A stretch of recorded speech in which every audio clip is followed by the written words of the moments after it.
Okay, we've got a special guest for you today. The one, the only, Brandon Cox. Hey guys, how's it going? I'm Bob Safaya. I'll be your host today. And we've got some really good stories, some really good things to talk about. And let's just get started. Yeah. So, Brandon, we've worked together for a while now. How long has it been? Started in 2018. 2018? Yeah. Okay. And when you started off making phone calls. Yep, started as an ISA, which, guys, that's an inside sales agent. So I did not have my license yet. So what I did is I called and set appointments for the other agents. So we call like expires for sale by owners, do what we call circle prospecting, probates, that kind of stuff. It wasn't long and we realized like how talented you really were at these phone calls. Like these appointments that we would go on, we haven't been able to duplicate those. I mean, he duplicates them for himself all the time, but like for us, when we'd go on appointments that Brandon said, it was like just walk in the door, people knew what was going on, sign the papers. How did you get to that point? Let's go back a little further. You know, you've told me about some of the jobs you had prior to that. What do you think the job that influenced you the most prior to getting into real estate was? Yeah, I mean, I think I have a twin brother, and when we were in high school, in early college years, we would do some of these dead-end sales jobs like Cutco vacuums and Cutco knives and Kirby vacuums and stuff just to make some quick money, and we did good at it.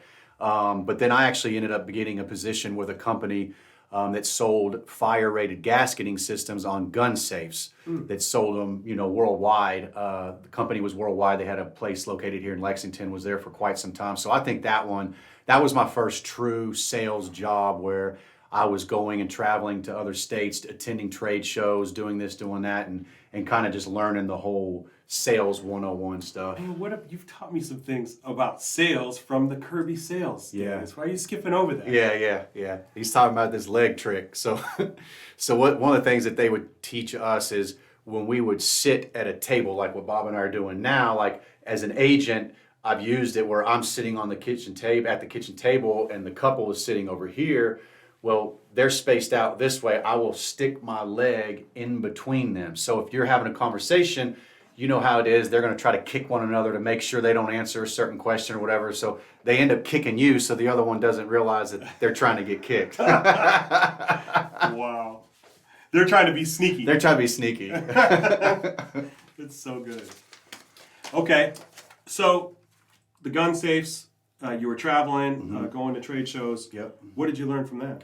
So that's all that was pretty much like the networking with the trade shows and all that. It was a very competitive market. So obviously with the objections like we all have to deal with as real estate agents, that really, really helped with all of that. Learning to kind of like listen to them and stop being such like a feature dumper like most of us are, as I can do this, I can do that, we can do this, we can do that. Instead of doing that, just, you know, learning to ask the right questions to get them to talk. That's really good. That's really good. Okay, so working as an inside salesperson, setting appointments for other agents, you did that for what, about 2 years, right? A little over a year. Yeah. Yep. And then you got your license. Yep. So that would be 2019. Yeah, 2019. And that year was our very top year that we've had in selling expired listings. We sold 39 expired listings that year. I credit you for the majority of those. Let's tell everybody what an expired listing is. So it's a listing that was on the market 6 months, year, 2 years, whatever it was, and the home wasn't sold. Then they got all these agents calling them wanting to have a chance to list the property. So as you can imagine, when you're calling these people, they're pretty frustrated because it didn't sell. Now all of a sudden, all these agents are calling them trying to get their business, and it can get pretty intense. And the ones that actually do those calls, they know what I'm talking about. It's a pretty competitive market when it comes for, people have already, they've been failed. And I think the thing that I learned from 2019 that I've carried forward, and the thing that I'm the most proud of, I can say as a company, is most of the time what I saw was that no one really told these people what they needed to hear. Like it was like, people that are in that kind of goes back to the gun safes and the thing that you did prior is like, it's like people talk, but they're not here. They're not talking about the things that people want to hear. They're talking about something totally different. Right. Or they're scared to tell them what they really need to tell them because they're trying to make them happy, I guess. I don't know. But that's what we saw. I mean, I don't know. Tell me if there's something different or what. How have you been so successful working with people who have been failed by real estate agents? You know what, I don't think anything's 100% guaranteed, but I do think they appreciate the bluntness because I am very blunt, very upfront with them. And I tell them that from the get-go. As soon as I get in the house, look, you know, you may not like me, you may not like my attitude or how I discuss certain things with you, but the one thing that you're going to know is I will never fill you full of BS. I'm going to tell you what you need to hear, not what you want to hear. And I just kind of go back to, look, just because you don't like me and my personality doesn't mean I can't sell the house. It's really good. It's really good.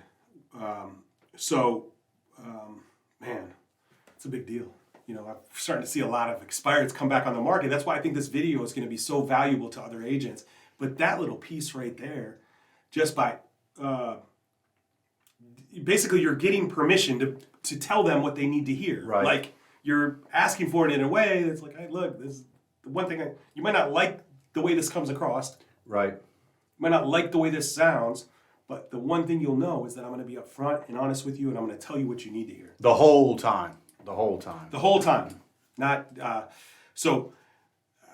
man, that's a huge piece. Is there what else? What else do you see with them? What other okay, so that's one thing, you know, that people haven't listened to what they're saying. The agents haven't listened, and they haven't listened to what they said. They aren't unable to help them with what they want because they haven't listened to what they say. Yeah, and the communication, like one of the things that we've found is when we're asking them, hey, how'd you go about choosing the last agent? They tell us whatever happened. What do you think they could have done better? That kind of stuff. And they always go back to the communication that, you know, they didn't answer their phone. They would try to email, text, call, whatever. And these agents weren't answering their phone. And like, to me, it's confusing because even when I'm on vacation, like when I'm on vacation, my family or whoever I'm with, they understand that, look, when my phone rings, I've got to answer it. Like, regardless of what's going on, this is what I picked. You know, I said, pick me. I want to be an agent. So I'm going to have to be able to do that, answer my phone at times when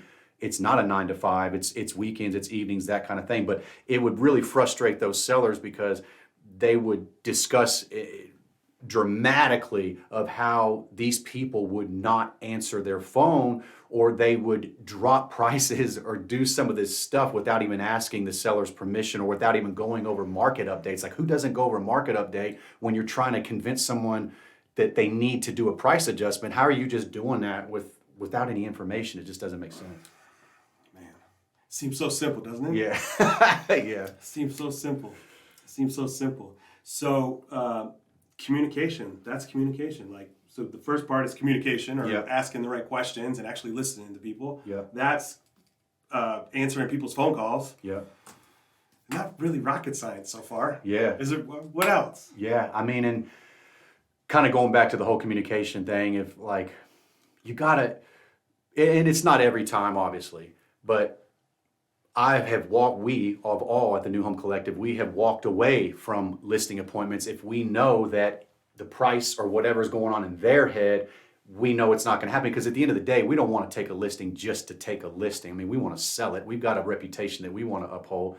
So it's all, you know, going back to being upfront with them, like, look, I understand that you're at this number, but based on the information that we presented to you, we're not willing to take it at that number.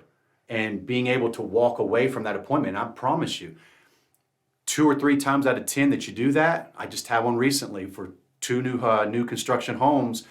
I chose to walk away. 3 days later, while I was on vacation, they called, said that they appreciated my honesty and that I was the agent that they wanted to go with because of that. So I've lost listings back when I first started because I overpriced the house.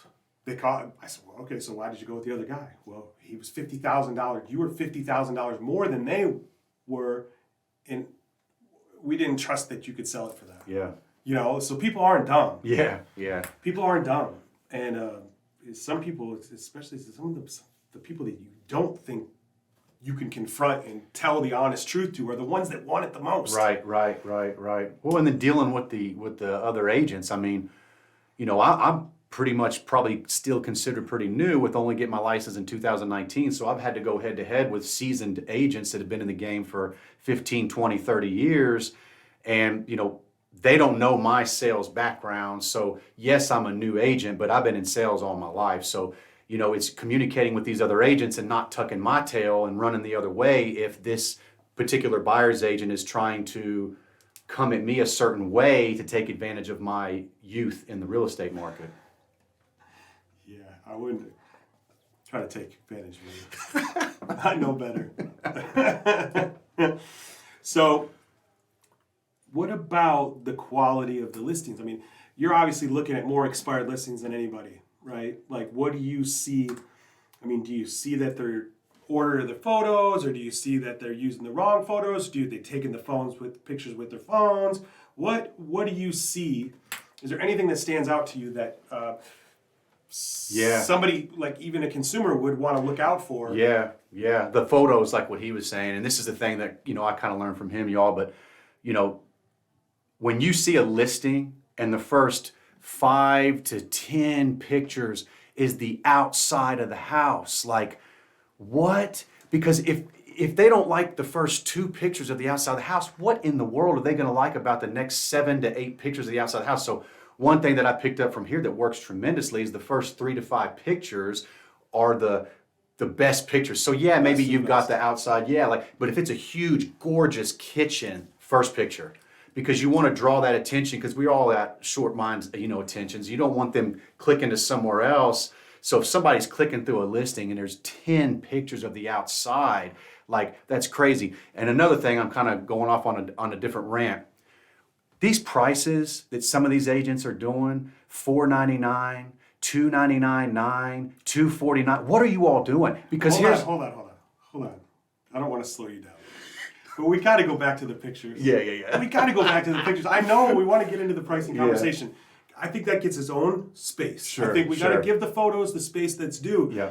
Because I think there was a time when we looked at like 10 different expired listings, and out of 10, 8 of them had like 10 photos of the outside in the beginning of the... Yep. Or they go from the outside of the house to the basement to they have no rhyme or reason to the photos, and like that goes into people's attention span, and that's like, I mean, everybody, they're on TikTok and watching reels because it's only 30 seconds. Right. So if you only have that little 15 to 30 second period to keep their attention, that's the thing with the photos. I mean, that's what I've seen, and there was probably if the person who watches this video, they're gonna know who they are.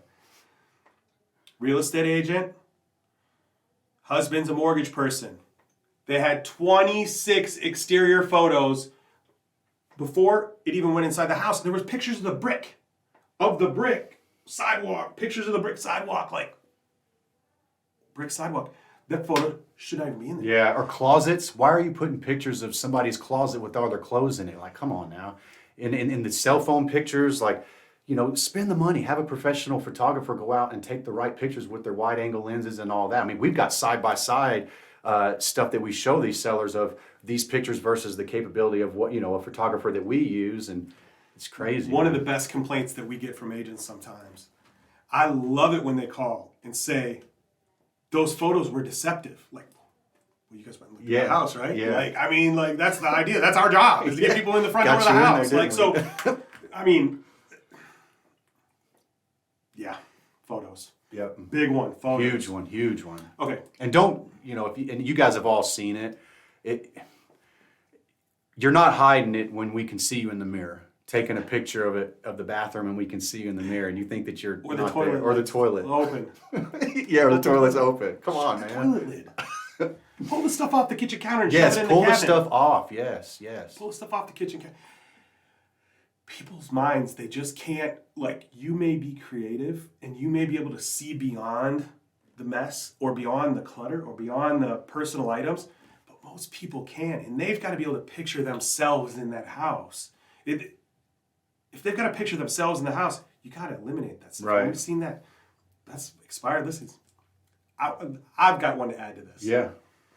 Is people that don't start packing their stuff. Yep. The house expired. It's been on the market for a year. They haven't packed one thing. Yep. You say, oh, I don't want to have boxes sitting around. You're selling your house. If you're not going to have boxes sitting, what are you going to do? Yep. You going to wait till the last minute and pack everything? No. Start packing today. Put it in boxes. Take the stuff. Put it in the garage. You can put it in the garage. Nobody needs to see the garage. Yeah. Stack them up in the garage or take them to a storage unit. But start taking the stuff off the walls. Start putting stuff in boxes. Start making it look like you're ready to move because just that simple thing. There was a house, remember the one in Georgetown? Yes. And she had a plate collection that went all the way around. The whole living room, dining room, it was plates along the top of the wall all the way around. She loved it. She hadn't taken one plate off the wall. And that was my very first piece of advice to her was, take the plates off the wall. Well, then I'm going to have to paint. Yeah. And guess what? Sold the house. Yeah. It sold. I mean, it had been on the market for a year and a half or something. We sold it in 2 weeks. Just by her getting her head straight. Another one that goes along with that is if somebody's lived in a house for a long time and they've got some emotional attachment to it. What I've found is if they won't go look at a property, like say they're going to move out and they want to downsize, and they've had the house on the market for a year and it's not sold. One of the reasons that I believe is that they haven't put themselves into the car. They haven't gotten in a car. They haven't gone to look at a house. Yep. And I've had them say to me specifically, like, we don't need to look at a house yet. Our house isn't sold. Right. That's not it. Because when you find that house, this house will sell. Yep. You know, that it changes the way you think. It changes the way you act. It changes the way you box stuff up. It changes the way everything. So that's another one that goes along with the packing. Yeah. Did we leave everything except pricing? Is pricing the only one we have left? Yeah, I want to hammer that one. Oh, good. Let's go. I mean, look, again, I know I'm pretty new in the real estate game. I mean, you keep saying that. You sold more houses than 95% of the agents that have been in the business 30 years. I know. And it drives me crazy. And I love when I see an expired listing at $299.9 or, $249 or whatever. I already know exactly I'm getting that listing, period. I already know I'm getting it. So, an example, I had a lady that had a house in Harrodsburg. This lady, and this was before COVID. This wasn't when, all you had to do was stick a sign in the yard. So this was when we had to work our listings. Well, this woman had a house that was on the market for over 6 months at $299,999. Okay? $299,999. So when I get to the house, didn't even do a presentation. Just said, so you realize over $1, you missed out on thousands of people nationwide that start their search at 300. When that sunk into her, she was so frustrated, tears came to her eyes about that last agent because it was a friend of theirs that they had used for previous sales and all that, blah, blah, blah.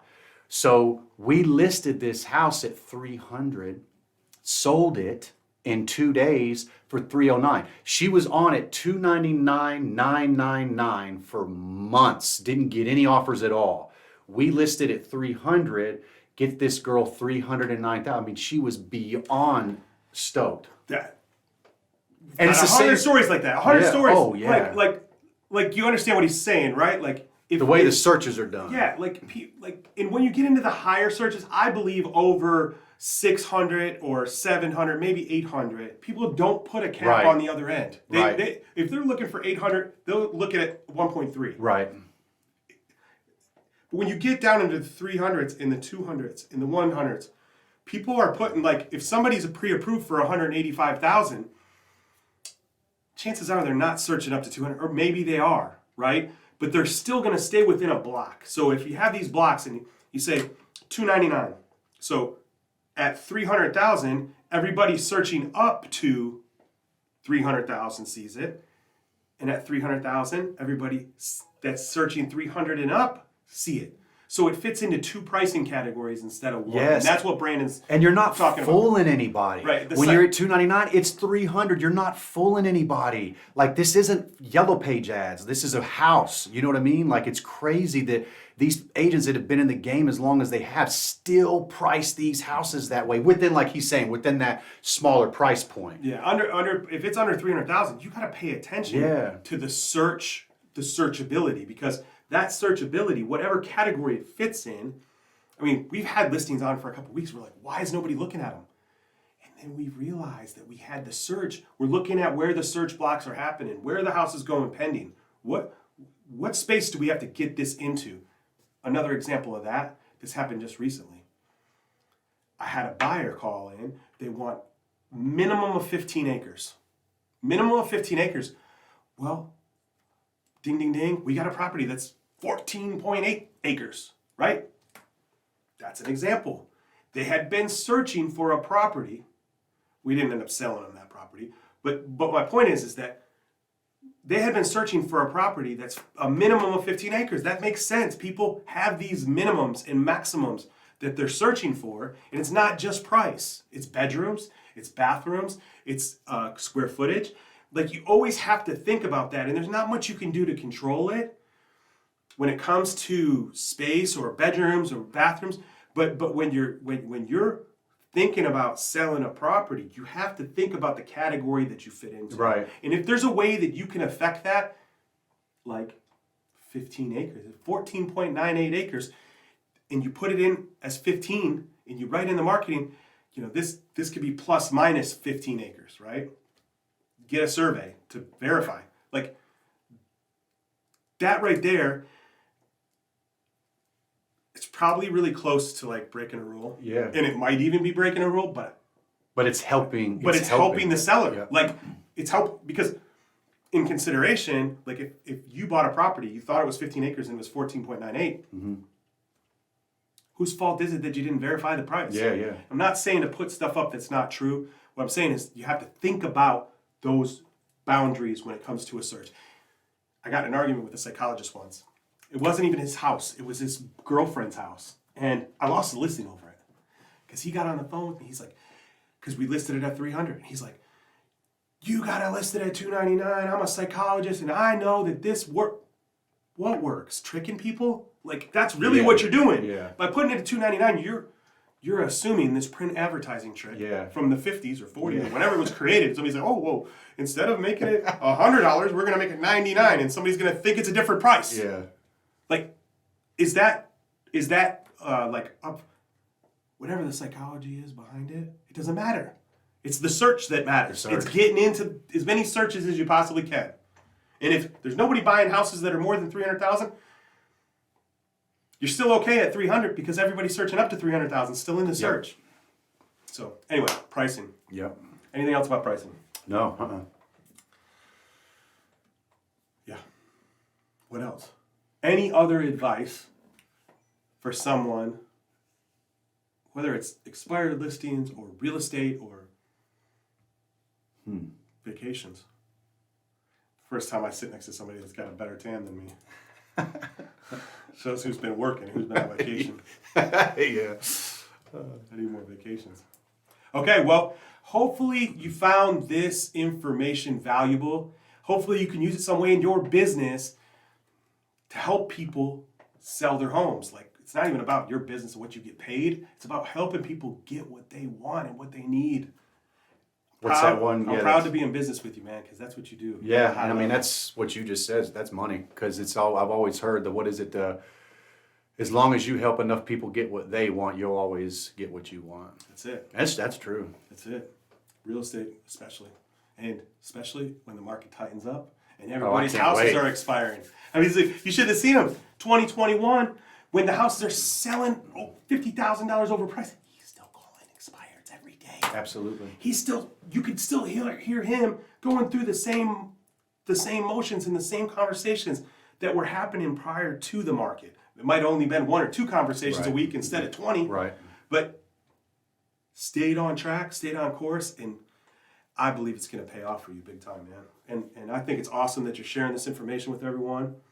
And That's it, Yeah, man. absolutely. Yep. Yeah, I'm excited to see what happens this year. So if you found this valuable, please comment. You can follow us on Facebook. You can follow us on YouTube. Brandon Cox, he doesn't have an Instagram, but he does have a Facebook page. And I'd be more than happy if anybody wants, scripting, handling objections, all that kind of stuff. I'd be more than happy to help out. That's awesome. That's awesome. So if they wanted to contact you, what's your phone number? What phone number? How do they email? Just email you or friend you on Facebook? Shoot me an email. It's easy. It's B as in boy, Cox, COX, at nhcnow.com, or it's just Brandon Cox on Facebook, and you'll see my picture on there. Cool. All right. Thanks, Brandon. Yep. And thank you for watching.